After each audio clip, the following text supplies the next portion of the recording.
Hello, everybody, and welcome back to, dare I say, the best Star Trek podcast out there. Oh, Yes. 100%.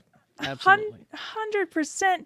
I'm your host, Lieutenant Commander Rebecca Frost, joined by Admiral Kerry Jackson and returning Ensign Tony Eccles. How is Hey. everybody today? All Well- right. Well, yeah. I mean, I just got done watching something.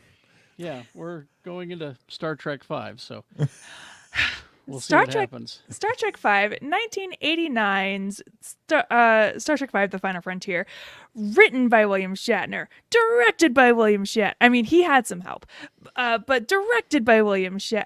I could tell. I had my Shatner jammies on. I had my big bowl of Shatneros, and I sat down in front of the TV to watch my favorite man Shatneros. do his thing. Well, we'll certainly talk about the clothes here in a bit because I got notes. Oh, my. Or lack thereof. I just- whoa. I just finished it literally 90 seconds ago, and I walked in to sit down and talk to you guys about it. And woof. Captain That's Kirk and something. his crew must deal with Mr. Spock's long-lost half-brother who hijacks the Enterprise for an obsessive search for God at the center of the galaxy.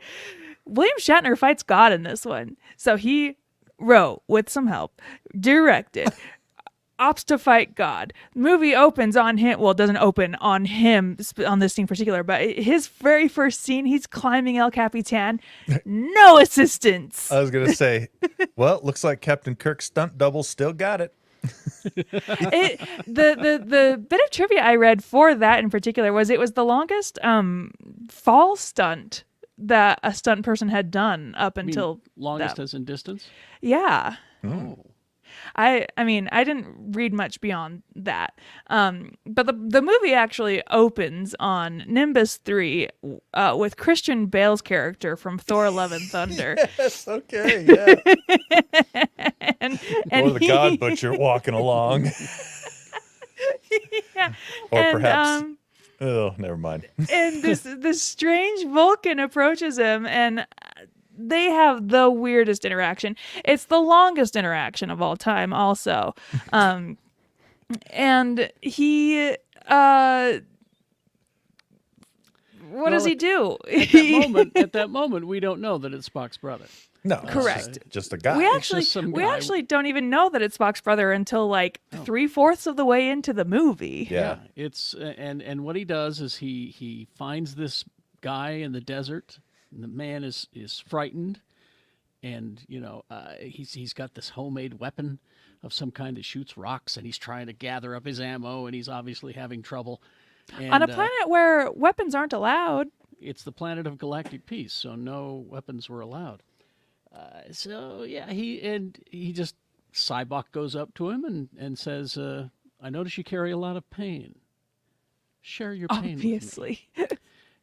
And so they talk, and somehow Cybok has this ability to reach into someone and not only relieve them of the pain, make them realize that they can put it behind them, and that gives them a sense of self-worth that they didn't have until they met this man. Sound familiar? Well, furthermore, they never explain how he does that in the movie. It's called mind melding. He is a Vulcan. He doesn't touch him, though. You have to touching. do the thingy to do the mind meld. But the thing about Cybok, if we're gonna get into it, is in Vulcan culture, right? they suppress their emotions. Some Vulcans have emotions, but they suppress their emotions, right? They feel emotions a lot stronger than humans do, and he has gone the opposite route of the traditional Vulcan culture of suppressing those emotions and leaning more towards logic, and he has leaned way into those emotions. He's embraced them, yeah. And so Yeah. I wonder if that's unlocked some kind of like superpower in him where he can just do Maybe. that. Maybe. That's the power. Listen, if there's anything I've learned from therapy, you guys, it's the power of feeling your feelings. Okay. Well, and if there's anything I've learned from religious charlatans, is that they can make you, just by talking to you, they're able to find out that little, weakness in your armor and not only work their way into it, but find a way to exploit it. And because you're the one who was able to do this, this religious maniac, you were able to do this to a person, you must have some kind of special power. And it's easy to take it from there to it's a divine power. Cybok is essentially the mentalist. But also, according to Liam Shatner, the film's main plot and themes and elements, such as this whole thing that we were just talking about with Cybok, were inspired by the televangelist movement of the late 1980s. Oh, Exactly. okay. So you see a lot of I that see in that for how sure, yeah. the people react. Also, William Shatner originally wanted Cybok's horse to be a unicorn, Oh, it adding a more was? mythical approach to the character. It had a little rhino horn on the forehead. Kind of a nub. Yeah. Gene Roddenberry disapproved of this, saying that this would turn Star Trek into a space fantasy instead of science fiction. And I, for once, got to agree with the man. I mean, here's the deal. I agree with the man on a lot of things, but then, after he saves Christian Bale in Thor: Love and Thunder, we then go to our friends who are on shore leave in Yosemite, and Captain Kirk is climbing El Capitan. Just Free what is it? climbing. Free climbing. Yeah. And our dear sassy friend Bones is on the ground watching, and I love Camp Man Bones, because first we had Disco McCoy, and now we have Mountain Man McCoy with his scarf. He's got so many outfits. He's got so many ascots. I just love it. It's one for every occasion, Yes. One for every occasion. And our friend Spock shows up too in his rocket boots. And See, I'm like that. I could climb this, or I could strap Where's on the some logic? rocket boots. yeah, where's the logic in climbing it? And then, Kirk falls and Spock saves him, and McCoy damn near has a heart attack. Yeah. And we're just watching our friends have a fun time, right? They have a campfire, they make beans, they sing the one song that's in the future, Row, Row, Row Your Boat. Which I don't like. Why? We didn't have to pay for it. That's the good part. That's right. I fast forwarded through all the parts where they sing that because that song is one of the worst earworms you can force upon me. That's And right. so Really? I have to know if that's going on, I'm switching the channel. I'm changing the station. I'm walking away. That is a good earworm, I got to admit Oh. to you. No, But sir. I love too that Spock is like trying to analyze the lyrics. Like the thing Yeah. about Spock with music is I feel like it's Spock. He's a musical guy, right? He plays an instrument, but he seems like so begrudgingly forced into enjoying music, and I'm like, Yeah. why? It's very mathematical. I feel like you would like it. Music is quite logical. Well, I think it goes back to Bread and Circuses when he was forced to sing a song. That is true. And he says here too that he's focusing on the lyrics and he really struggles with lyrics. And I would love to introduce him to Taylor Swift and have him trying to decode those lyrics. You feel that way about everyone, though. You'd love to introduce everyone. to There's Taylor some- Swift. Two churches that she belongs to, Tony. Star Trek and Taylor Swift. Listen, I didn't mean for her to be my top listened to artist on Spotify Wrapped this year, okay? But it just happened.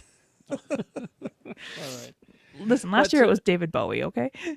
Listen, I'm in the Church of Bowie. What I loved was, again, this is what Rebecca and I love about these particular Star Treks that nobody else does apparently, is the moments where your friends at work and your friends camping, they have these little asides. We find out that the secret to Doc McCoy's beans, his father's or his mother's recipe, I can't remember who. It's his father's which comes up later. Yeah, beans and for bourbon. plot reasons. Yeah. Yeah. Bourbon in his beans. So But we all- those were the best parts of the show by far. When The it was beans? the beans. When it was Star Trek: The Office. When it's our You friends know, doing stuff, that was- like we that got was the best- Sulu and those were the Chekhov best hiking, and they're Yeah, like, they're "Oh my lost. God, what have we done?" And then we've also got Uhura and Scotty on the Enterprise, which, by the way, I love this version of the Enterprise because it doesn't work. Like Oh, the no. warp core works exactly to Scotty's preferences, but everything else is just malfunctioning to pieces. It's because they rebuilt it too quickly. It was because the non-A was destroyed at the end of 4, and this is just thrown together too quickly.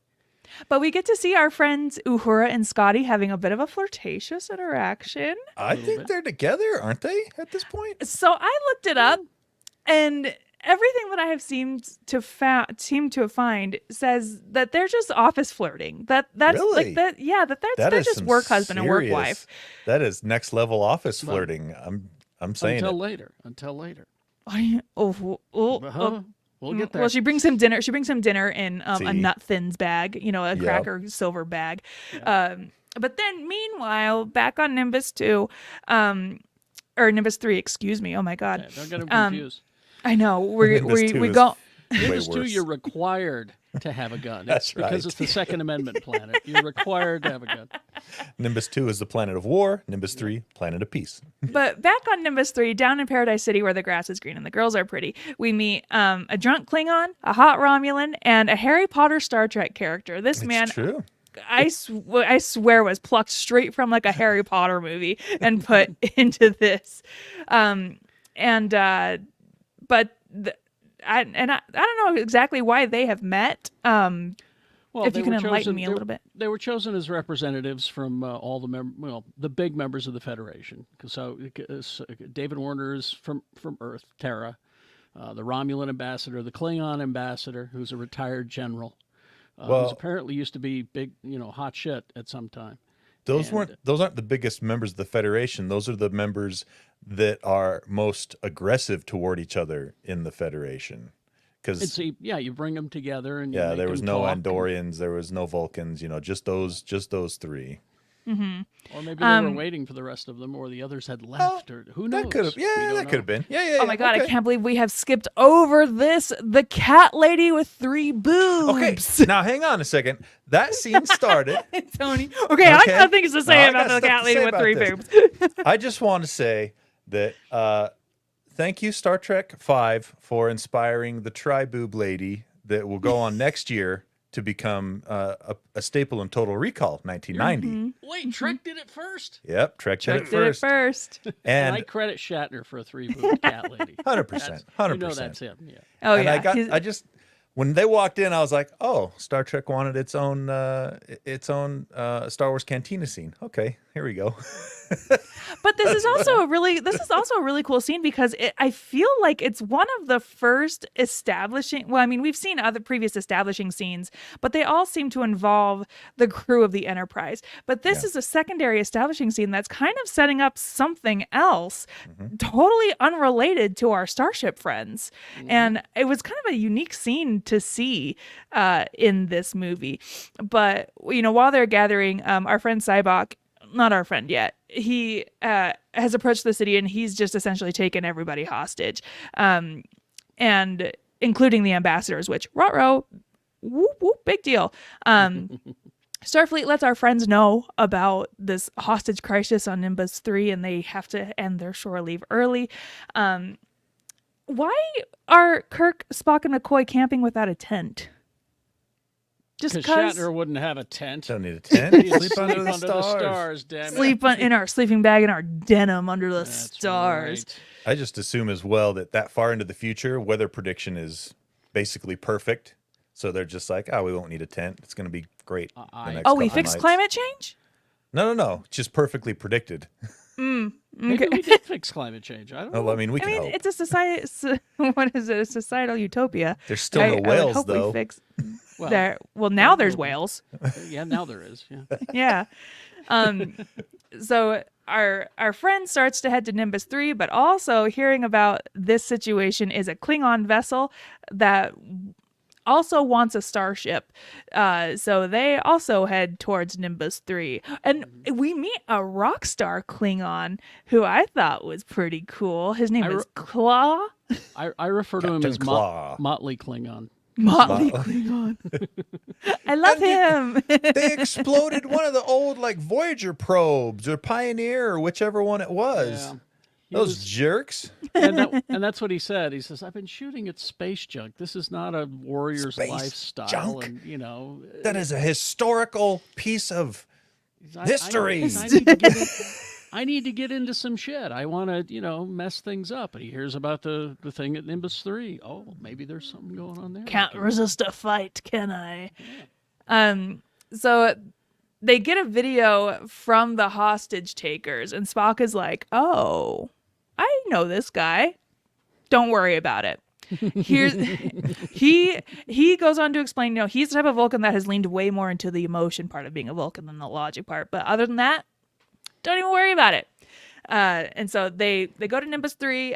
They determine, they need some kind of diversion, right? And Oh this my is gosh. where I felt my feminism leave my body. But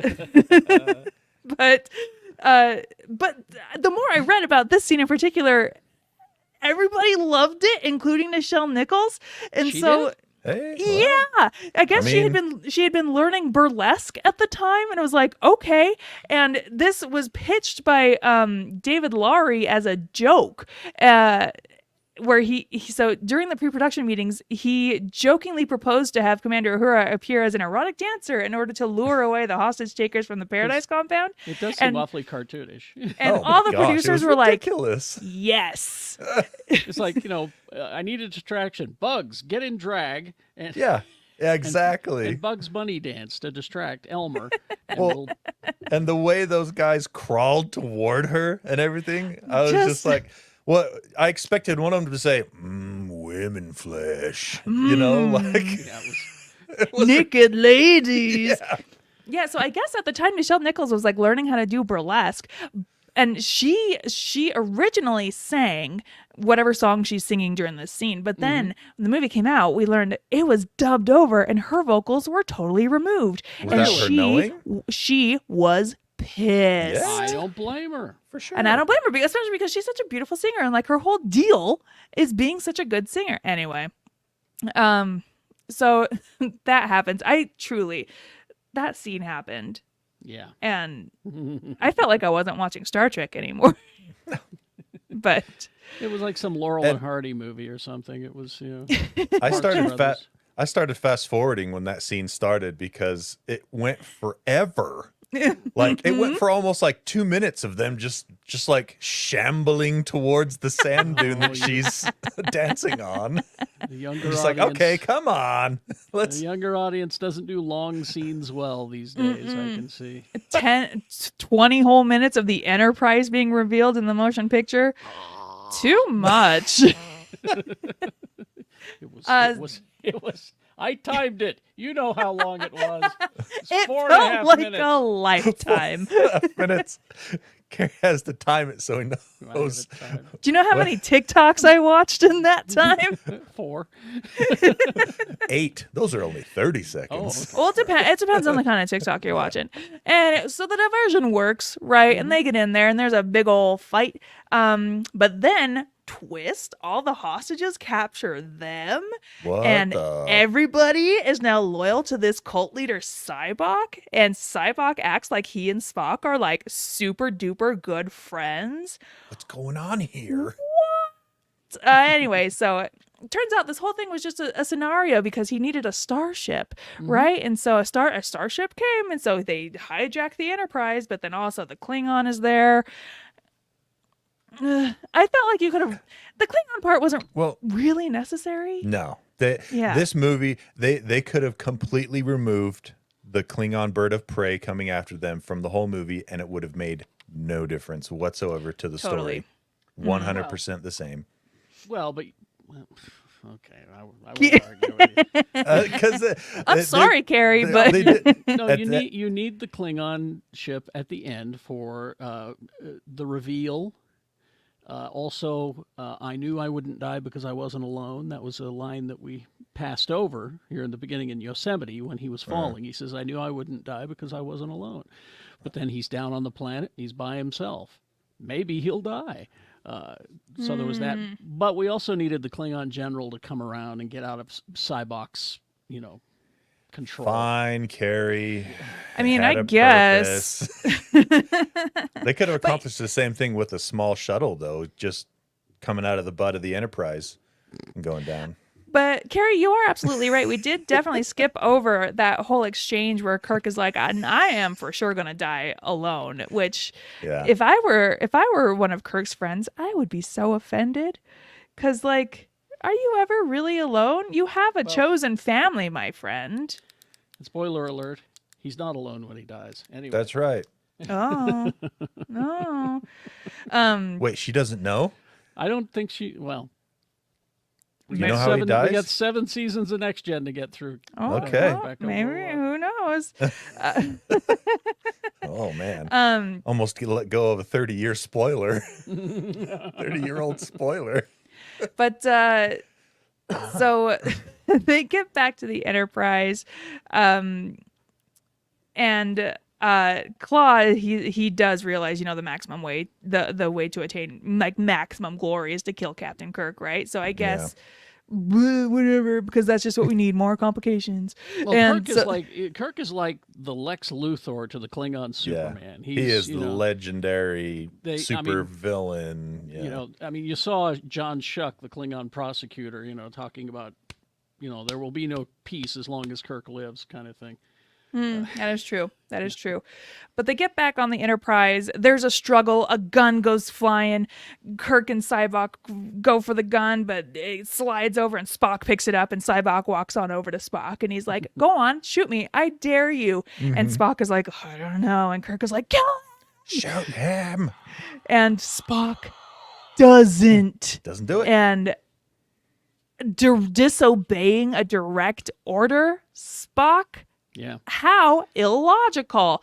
But then when they're put into their little prisoner chamber, that's when we learn that Spock has a half brother, and it's Sybok. And I love this interaction in this scene. It's good. It's a good part. Because while all the Leonard Nimoy movies, like that trilogy, felt very wholesome, Star Trek V feels like an action comedy. Because we see a lot more of like jumping around, and explosions and fight scenes and running around. And also moments like this where Kirk is like, "What do you mean you have a brother? I didn't know you had a brother. Why didn't you tell me you had a brother?" And Spock is like, "Well, I don't have a brother. I have a half brother." Well, and Kirk's like, Kirk is like, you. "You Wait, you have a half brother?" And then he hits the button. He's like, "I need to sit down." Well, you are the love of my life. What do you mean I don't know every single detail of your life?"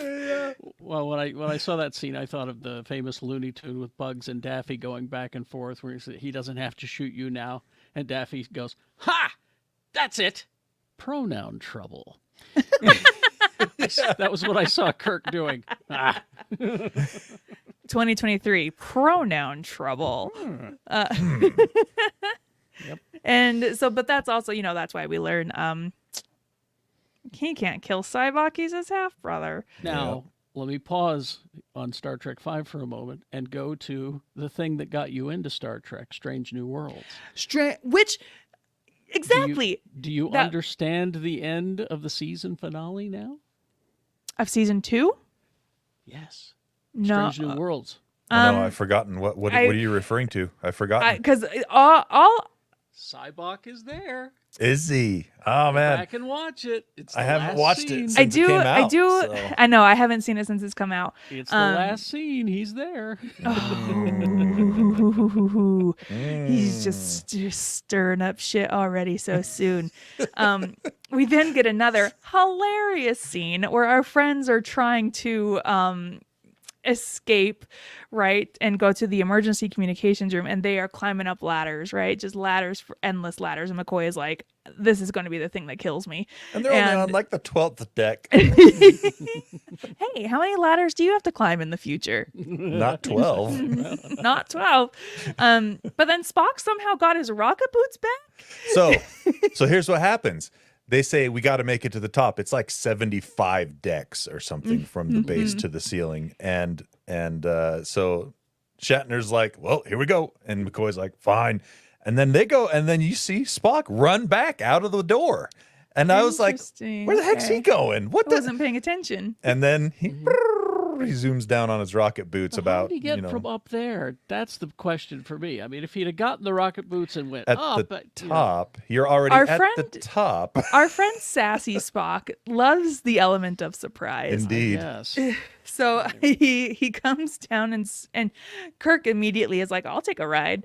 And McCoy is like, "Don't worry, I'll catch the next car." And they're like, "McCoy, get on the rocket boots. We don't leave anyone behind.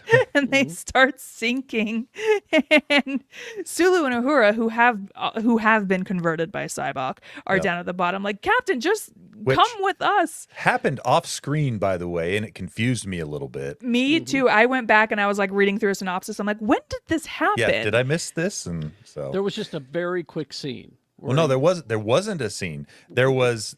I mean, it was just, Sybok walks towards Sulu, essentially, up on the bridge. And that's it. That's all we get. Yeah. So, there was a great callback, too, though, in that as they're floating down because they're too heavy, when McCoy or Kirk, I can't remember which, says, "Oh, I guess I shouldn't have ate so many marshmallows." From the marshmallow joke from there, that was good. I like that. Oh my gosh, yeah, we didn't even talk about the marshmallow device around the campfire, because I gotta tell you, when I was tweeting about when I watched this movie for the first time, a couple of separate people all told me about the product that you could get that shot marshmallows. It was a real thing, yeah. It was a product tie-in to this movie, and I can't remember how you got it, but it was like a little marshmallow shooter, right, Carrie? Yeah. It was just a little plastic tube with a motor in it, and you'd preload it with marshmallows. The big, I think they were Stay Puft, or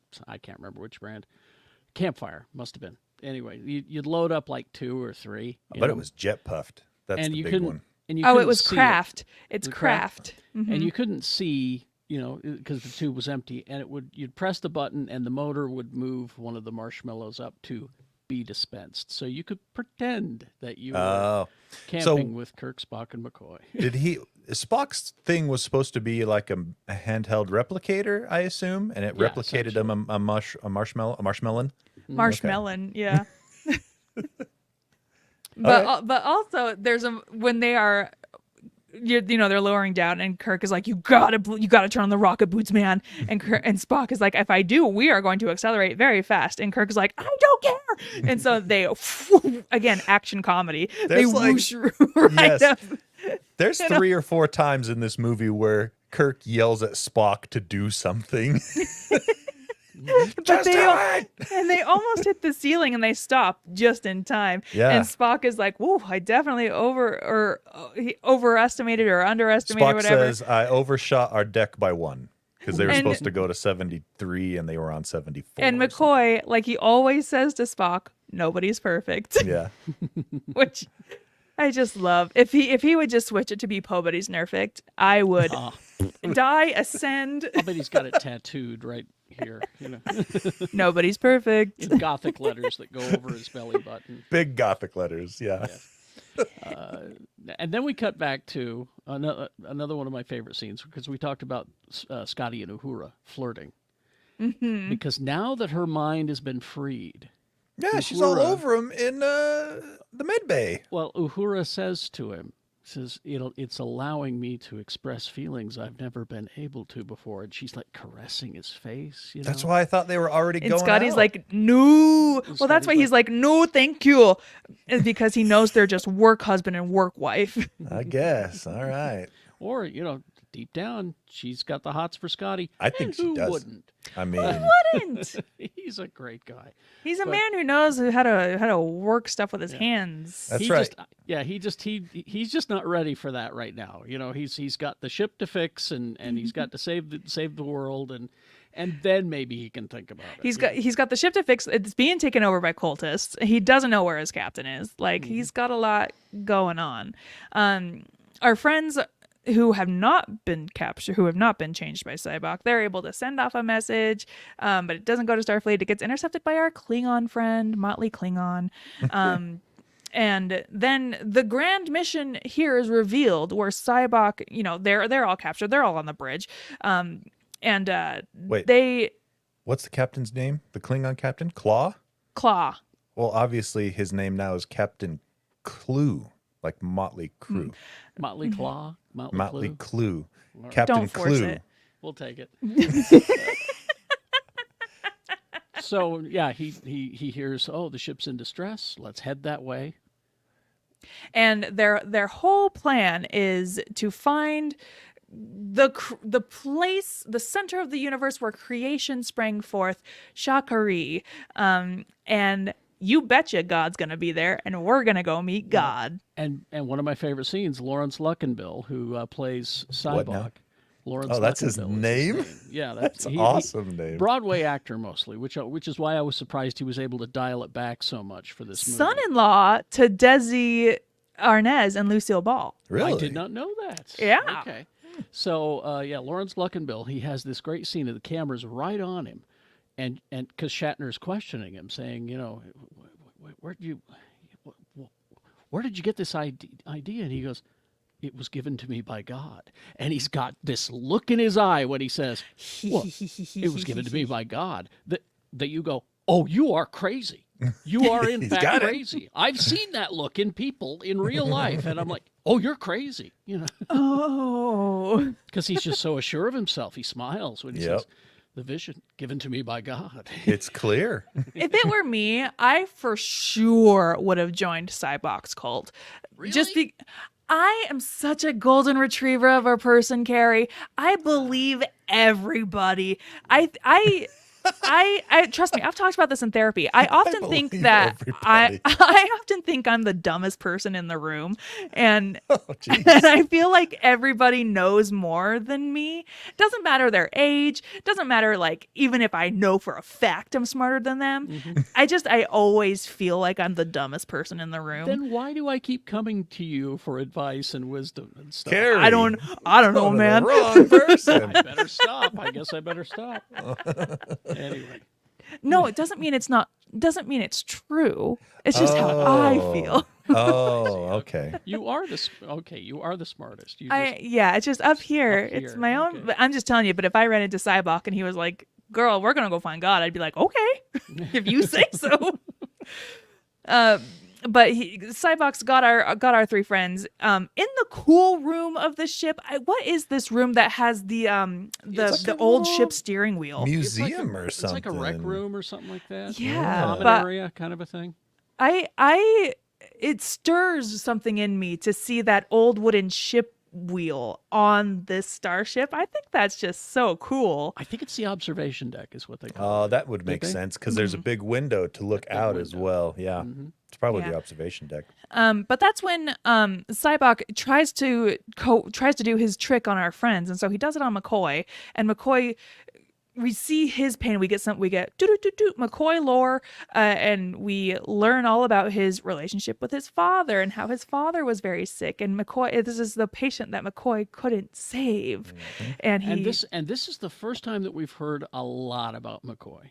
I mean, I know you don't care for the JJ verse, but at least in the JJ verse, we got a couple of hints of what happened to McCoy, where he says, "My wife got everything in the divorce; she took everything but my bones." You know, we don't really get that in the series, the original series. We get all we really know about McCoy in the original series is he's got a daughter named Joanna, and he's been divorced, and he's from the South. and he's from the South. That's Oh, all yeah. we know. Like that's it. This is the first time visually. I mean, you know, in the comic books and the books and all that stuff, we get plenty of McCoy lore, but this is the first time that we get a real deep dive. And I gotta say, I never cared for DeForest Kelley as an actor until this scene. He did And great he in this he scene. crushed Yeah. it. He after they filmed this scene, he actually had to leave because it affected him so personally because of his own relationship with his father. Like he had to, he was like, this acting sometimes too much, and I had need to a minute. had to get out of there. But then Cybok tries it on our friend Spock, and we learn Spock's biggest insecurity, or his biggest pain and insecurity, is that his father will never truly accept him because he is part human. Also, he remembers his own birth. You don't? I do not. I cannot say that I do. All right. Must be a Vulcan thing or a Rebecca thing. I think it's definitely a Rebecca. The LDS Hospital, April 27th, 1989. There I it see It was a a light. Thursday afternoon, I see 4 a small o'clock. light. And I push toward it. But, Sybok goes to do the whole thing with Kirk, and Kirk is like, absolutely not. My pain is what makes me human. I will keep this pain. Thank you very much. I want my pain. I need my pain. And he Gotta definitely have it. Shatnered that scene up big time. I was eating my big bowl of Shatner-O's, man.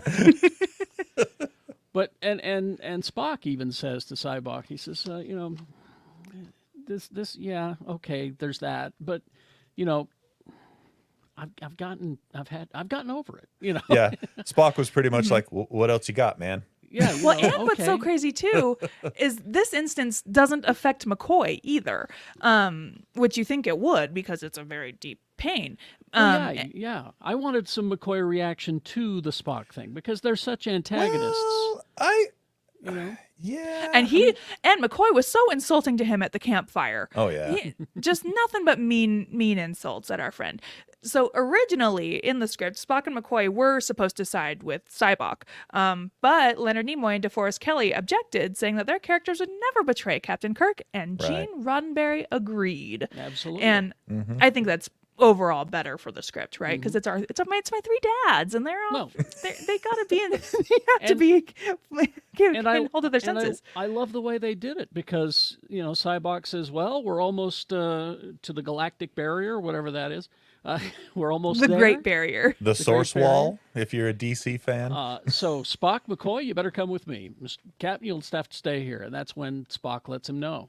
I'm not the kid that you left behind all those years ago. I've changed a lot. I'm staying with my captain, and McCoy, who was gonna go. Well, the interesting thing about McCoy, the way it affected him is it didn't change his mind about who he was siding with, but it definitely, you could tell it opened his character's mind up to the possibility of what Sybok was selling a lot more. Yeah, and he says, guess you better count me out too. And so they stay together. because it's my three dads, and they can never be separated. Yep. During this whole thing, they approach the Great Barrier, and seems pretty spooky at first, but they just happen to fly right on through it. Yeah, And no big deal.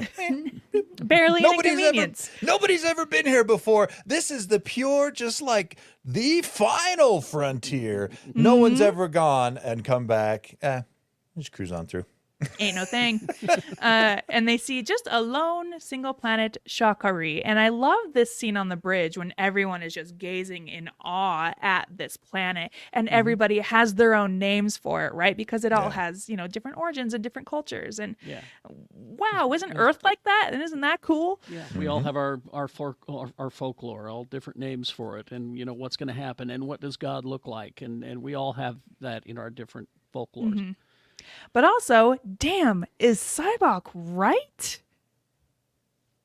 Oh no. So they beam down to the planet, which is just pink Arizona. And I would love to go there. No, they had to fly down because the transporters still weren't working. Right, They had right, to right, take right. a shuttle. Scotty's They had to still take a working shuttle on down. it. Yep. But they wander around pink Arizona for a bit, and are like, straight okay. up just, hey, let's go film this in the desert of Arizona, and slap a filter on and it. put an Instagram filter on it. Before there was And Yeah. and the world transforms around them, and big pillars burst up from the ground, and we are presented with the big blue head of God. Yeah. Or at least someone who wants you to think they are God. Someone who we think is God, and everyone's Well, like, "Oh my God, I can't Oh believe my, it." you. and he's more than happy to play the role. Oh yeah, So that's he's the like- thing. Because he appears different to each person. I don't know if that's made clear in the movie, but it is in the comic book and novelization that he, to the Vulcans, he appears to be like a Vulcan. Makes sense, yeah. They didn't just show that very well in the movie, but it makes perfect sense. But and so is this more what you were thinking? And so it's old fashioned Yeah, painting biblical, on the painting on the Sistine Chapel Beard. beard. curly white beard, curly long hair. And he's so happy to see them because now they can My use children. their ship to carry his knowledge throughout the galaxy, and thus begins Carrie's favorite moment of these movies. My favorite. This great. is out of all the Star Trek. This is my favorite moment of Star Trek because he says, bring your ship closer, and I'll get on, and It can carry my wisdom. yeah, we can go. And it's just this great shot of Shatner who's hearing all this and goes and turns toward him and finger up immediately and goes, Minute? "Excuse me," Excuse me. which I love. Just a question. Excuse me. What does God need with a starship? Yeah. Which, when I heard that line the first time, my little atheist heart opened right up, and I went, "That's what the words I have been looking for. I've been trying to tell you guys. Those are the words I've been looking for, and so I use them all the time. What does God need with a starship? And it's true. If you're so powerful, what do you need my starship for?" And everyone's like, "Oh my God, Kirk, what the fuck are you doing? Like, you Especially can't just ask McCoy. God a question like this." McCoy comes up to him and whispers, and he's like, "What are you doing, man?" He says you can't ask God for his ID. Yeah, you can't ask God for his ID. But then Kirk says, "I'm just asking questions," and that's Yep. when I was like, Kirk's just like me for real. Like, I'm just asking questions. Well, this pisses God off. Yeah. You question me? Zips him. Lightning bolts out of the eyes. How how God, wonderfully how God godlike does. that is.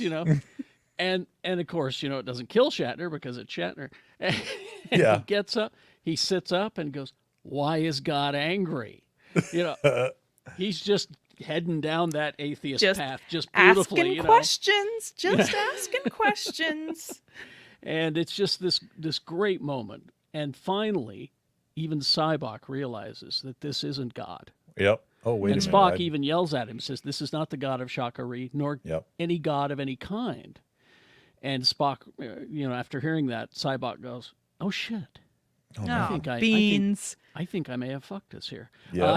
I did a bad thing. Yeah. Ooh, the old collar tug. Ooh. So he, and bless him, he decides he's going to, use his life to stall for time, Yeah. so that our godheads, Scott, Kirk, Spock, and McCoy, can make it back to the shuttle and then back to the ship. So he uses his "you seem to carry a lot of pain." He tries Yeah. it on him. Which is interesting also because it shows as well that whatever he was doing didn't stem from any relationship to this being at the center of the galaxy pretending to be God. Mm-hmm. Yeah. And then basically Kirk is just like, "Hey, you know what? Fire a torpedo on my location." But Are you're you too sure? close, Captain. Yeah, you Do gotta it. do this. Yeah, we're killing God. We're killing God tonight, Mr. Chekhov. Fire a Fire a torpedo. Fire torpedoes. And of course, Shatner uses this opportunity to make the Klingons defend him instead of try to kill him. Because who is not the ultimate god of this series but Captain Kirk himself? Kirk himself. And so the Klingons, Well, they beam. They managed Spock- to beam Spock and up. McCoy Yeah. get back to the ship, and Spock asks the Klingon the drunk Klingon, to be like, "Hey, can you tell the other Klingons to stop that? We have to save our friend."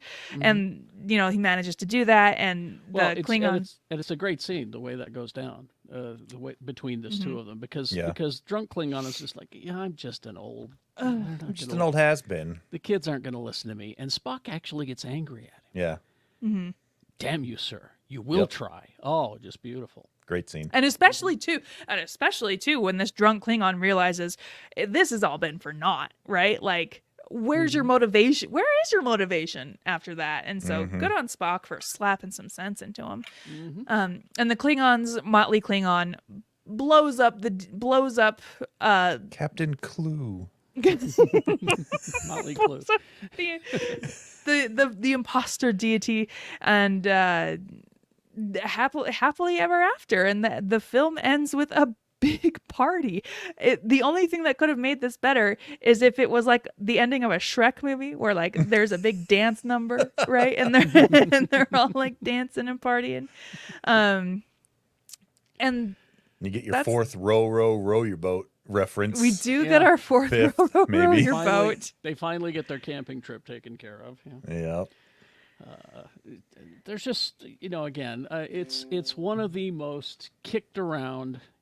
I keep telling people it's not the worst Star Trek movie. That's Nemesis. No, it's not the worst.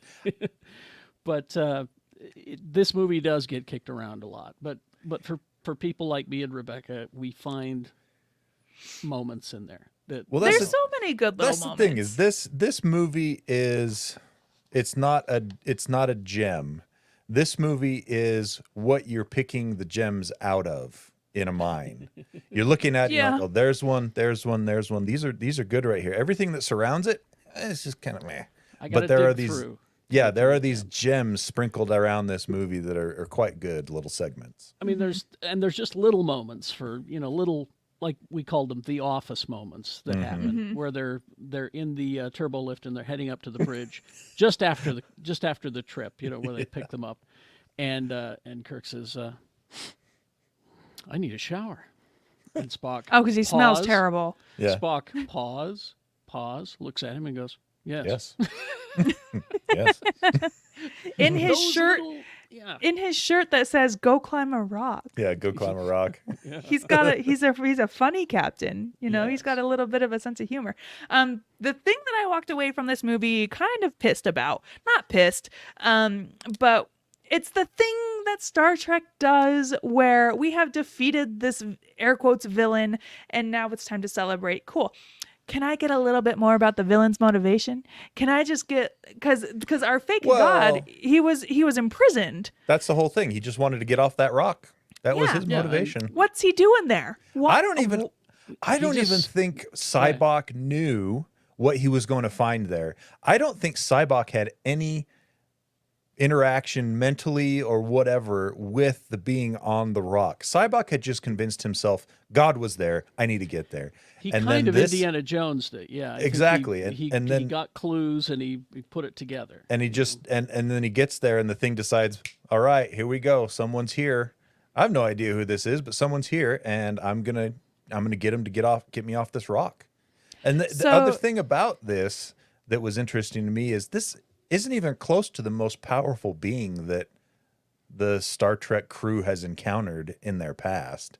There are beings far more powerful than a guy that can appear as a foggy head and shoot lightning bolts out of his That's eyes. true, but he was in their head because of the whole deity angle. Yes. So, that everybody was just like, oh. everyone was deity. already convinced when they got there. Exactly. Just as So- Cybok convinced you that he could open you up and get rid of your pain. Yeah, It was in your it's head. Interesting. It was just So- manipulation using folklore. So don't worry, you guys. I did look it up. According to the Q Oh. Continuum series of novels by Greg Another- Cox. Another item, another person that's far more powerful than this little thing was, the Q. The Shakari entity was known as the One and was exiled to the center of the galaxy for causing a civil war centered around the premature destruction of the legendary Tikhon Empire millennia before being rediscovered by Cybok and the crew of the Enterprise A. He was an associate and a contemporary of Nil. It's just the letter O, but it's pronounced Nil. The Beta 12A entity. Oh, the Beta 12A entity. Where have I heard that? That does sound familiar, but I don't remember. I'll open it in a new tab. Let's see. The One was referred to by Nil as the entity who invented monotheism. Air quotes here. He was not originally of this plane and was summoned to this universe via the Guardian of Forever. Our the our old little Guardian portal of device. Forever. All right. After causing chaos among the Tikhon Empire, he was subsequently defeated and his body destroyed by the combined efforts of Q2, the female Q, and the Q who became known as Quinn. Only his head remained, and that was subsequently sealed away by the Q Continuum at the center of the galaxy until his repentance or the heat death of the universe, whichever came first. Whichever comes while, first. while Nil was sealed outside the galaxy by the galactic barrier for all eternity. Interesting. So before he got knocked down a peg, he was more powerful than the Q because it took 3 of them to take him out. But then they basically cut his head off and powered him down and trapped him on that rock. Ah, Interesting. there we go. You gotta Yeah, really go so- down you got to go down a trek hole to get that stuff. The Big Beta time. 12A entity shows up in the original series, the Day of the Dove. That's the light that feeds on anger. Correct. Yeah. Okay. So, yeah. See, I knew I'd heard that before. Okay. This some bits of trivia. I'm gonna try to find only the good bits of trivia. George Takei said that his biggest challenge was learning how to ride a horse. And Shatner wrote that in there because he loves to ride horses. Oh yeah, You know. for sure. But here's the thing: this was also in my research for this, where I've learned that Takei and Shatner had a huge feud spanning decades. Oh yeah, you didn't know Long that? No, I time. had no Oh, you idea. did- They have hated each other for a long time. Yeah. I had no idea. Leonard They Nimoy still noted hate each other. They're both I still s- they're ancient these- and they still hate each other. old men. I mean, I don't blame George Takei, but like, Oh, it's Yeah. all on Shatner, totally. oh, it It's- is absolutely all on Shatner. Leonard Nimoy noted that this was the most physical film in the series, which reflected William Shatner's energetic sensibility and what he enjoyed doing most on the series: running and jumping. Running and jumping. George Takei almost turned down the role because he didn't want to be directed Feud. by William Shatner. Yeah. Let's see.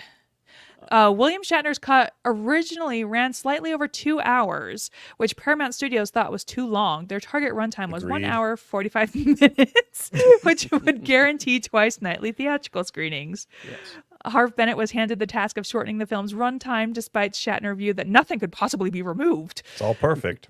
And Shatner was horrified by Bennett's edit, and the two haggled over what parts to restore or delete. The special effects budget was cut considerably. Yeah, I could tell when they tried to show the Enterprise outrunning a photon torpedo. That looked ridiculous.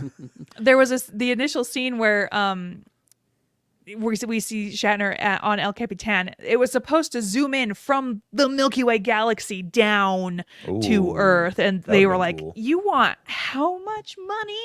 Absolutely not!" And so they had to scrap that. Well, and the original special effects, it wasn't. You remember when God appears and creates that thing around them because it looks Yeah. like rib bones. Yeah, it looks like Yeah. a whale bones, whale Yeah. ribs. Originally, they were supposed to be rock men, Yes, and they And- filmed that and too. they filmed it, but apparently Oh, it wow. looked so cheesy that it couldn't be saved. But it's okay. It served as inspiration for a little movie that would come along later called Galaxy Quest. hmm And then one last bit of trivia that I thought was actually quite interesting. One of the jokes about Star Trek is that the captain's yeoman rarely has anything important to do. As William Shatner would later admit in an interview, the scene with his real-life daughter, Melanie Shatner, would result in a failed attempt at a joke. After Kirk arrives on the bridge from his R&R, he hands his coat to the yeoman, who then proceeds to spend the rest of the scene wandering around the bridge. The joke here is that on the starship's bridge, there is no place to hang a jacket. Yep. There's no coat hangers. Don't need those. That's for the Enterprise B. You know, we need to have something to work toward. You just toss it over one of the railings. I want to address something that I think because I am in the Shatner is an asshole camp, and I maintain this because I want you to go, Tony. I'm sorry. I want you to go back and I want you to watch No. while they're on the ship after Let's do it. with Cybok when they crash and the whole thing and everything, and while they're escaping and up the turbo shaft and that whole thing. I want you to look at Nimoy and DeForest Kelly's uniforms. I have never seen anything so poorly tailored in my life, and Oh, I can only believe that it was on purpose. I did actually think Nimoy's uniform looked kind of like Both of not them. great. I was like, They're what the too heck? big. They've got the shoulders. They get It's bunchy. clear they're supposed to have shoulder pads, but they don't. It was designed for shoulder pads, but they didn't put them in. You think that was malicious, like I- intentional? I can't think of a costume designer who would allow that sort Yeah, of look. that's you know true. what I'm There saying? was something else that I had read was Leonard Nimoy was being featured in a magazine for something, and so while he was getting makeup done and a photographer was there, Shatner walked on set, saw the photographer, turned back around, left, made a phone call, and then that photographer was escorted off the premises because he had a clause in his contract about how he had to be the one to determine whether or not a photographer could be on set. And when he saw somebody else was getting attention that wasn't him, he had to put the kibosh on that real quick. I'm just convinced that it was, I need to take the shoulders in and we need to make these uniforms fit better. And I think it was Shatner who said, no, we're in a hurry. We've got to shoot this. It's fine. There's no time. There's no time. We got to There's shoot no budget this. for that. Yeah, I can't think of a costume designer worth their salt that would let those costumes be. And it makes them look frail and old. Yeah, where it does. Made him look old. Shatner's uniform fits. And so he's walking around with his chest out and everything and looking good. And it's standing next Girdle to cinched. They just both look so frail, Anyway. I'm not even convinced that William Shatner's actually still alive. I think he's a reanimated corpse, and I have proof. I have proof of this. Go watch the last episode of Stars on Mars. I'm not going to which do that. he hosted. Okay. He shows up on Mars, right? But he doesn't have to wear a spacesuit, right? Like everyone else does outside. Because it's Burbank, California. Yeah. Number one, he doesn't have to breathe. Number two, and the actual evidence, while they're filming, you watch him as the camera just stays on him while he talks and things like that. Flies crawl all over his face, and he does nothing to shoo them like away. a Westworld? Just, as he's talking. He's a Westworld. And they crawl like all over his cheeks. Or has he been Botoxed to I'm hell telling that you. he just doesn't feel it? Either way, too many flies as well. Like Either way, it's too many flies. they're attracted to the necrotic tissue that is William Shatner's body. I'm telling you, go check it out. Flies just crawling all over his face the whole time. It is wild. That's so funny. It's so weird. Okay, now I'm going to do a quick shirt. Do you think Shatner. something happened to him on Bezos's starship? That's not him. Or it's what's left of him and something else is piloting. While Carrie looks that up, what do we think about Star Trek V: The Final Frontier? Best movie ever? Oh no. It was all right though. It had its moments. It had its moments that I enjoyed, no doubt. Tony, I'm at least glad that you watched it. I'm glad that you gave it the old college try. I did. I put a little effort into sitting there and having my cat on my lap while I watch a movie. I did a search for Shatner flies on face, and nothing is coming up. So I'll have to do a better search later. Just go watch the last episode on Hulu. It's there. Okay. And Who won? I don't care about spoilers. now I don't remember. Such a big celebrity name that you remembered it immediately. I think it was the ice skater guy. Probably. There was someone who was a medalist, a figure skater medalist, and I think he won. I heard he was doing well. Anyway, Now, I don't have any Star Trek V toys. You don't have a godhead? I don't. I was going to bring... I have a white beard. I was going to wear it. you should have worn it. I got here late. And but I do have the Klingon bird of prey, of course. Yeah, The yeah. phaser. I showed Classic. you the phaser. But I thought I'd go and find some toys that I haven't showed you. But this is the cutest little Mugatu that you've Oh ever man, Aw, look he's at so that! seen. Isn't he cute. adorable? Look He's at his a toe beans. Look, he's got the on the back there. He's got the see? little spikes. He's adorable. The cutest little Mugatu you've ever seen. Okay. Well, Star Trek V, we made it through. We made it through. There's only one original series film that remains. Star Trek VI: The Undiscovered Country. What a bizarre name after The Final Frontier. Because I feel like The Final Frontier is like it, right? But then, You would there's one think. more country that's been undiscovered. Yeah. It was the Final Frontier because it was God. That's why. Yeah. Yeah. But as us atheists know, there was no God. So there's more countries to be discovered. But Star Trek VI in the next episode of this, because it's a good one. And again, Tony, if you want to tag along, Yeah, you're Tony. more than welcome. I'll see if I can make it work. I don't know. We'll see. Because I'll let you know. 6 is a good one. 6, and I've got toys for 6. So I'm told there's a courtroom scene.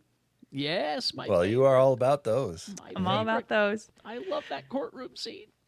Well, thank you, Tony, for joining us. And thank you, Oh, Carrie, for my joining us pleasure. again, as well, always. Thank you. And thank you for listening. And tune in next week for Star Trek VI, The Undiscovered Country. And until then, we will go where no man's gone before, but a lot of men have gone before. Thanks, everyone.